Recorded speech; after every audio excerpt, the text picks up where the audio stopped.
his arm by switching my base this way. First, I probably won't get under his elbow here. And second, even if I did, even if he was loose with this one, he's still got this frame. What's wrong with this picture? Yeah, he's pushing me back, right? I mean, that's kind of a no-brainer. So instead, first thing I'm going to do is secure my position, because if I can't hold the thing, it's not worth having. So I'm going to bring my elbow in tight here. Mike tries to move his hips a little bit here. It should be considerably harder, right? Second, I can drop my hip back here if I'd like to. What this is doing is it's connecting my hip to his hip. If I do this, unless I'm very good with this position, invariably there's going to be a little tiny bit of space in between us, right? If I drop this space back and I drag his hip in, he moves his hips a little bit here.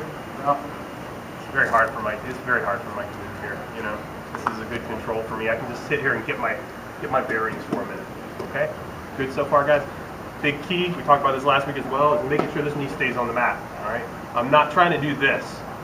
If I'm doing this, he gives a good push here, I'm falling backwards. All right, I'm keeping this on the mat. He gives a good push here, it's just going to annoy me a little bit, and probably going to annoy him a lot worse than that. All right.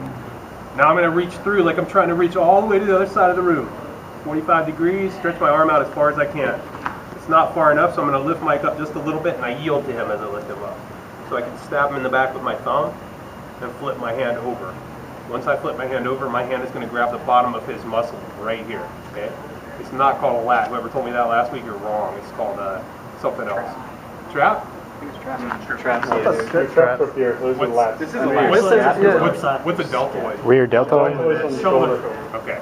Shoulder blades. I'm going to grab his armpit right here. Okay. That's good. As I start to bring him back, though, I'm not just going to come straight forward on Mike here like this, right? I'm going to come down towards his hips first. This is going to essentially drop below his jawline, right?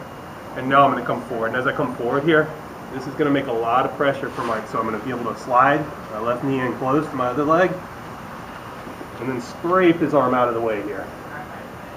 And it should feel pretty choky, right? Not fantastic. Now, if I just try to do this motion without any shoulder pressure, Mike's going to keep his elbow in tight here. And I'm going to end up not being able to move him. But as soon as I add this element of pressure here, I can slip underneath there, no problem. Okay? So, let's look at it again real quick, guys. Pat, can I borrow you for this one?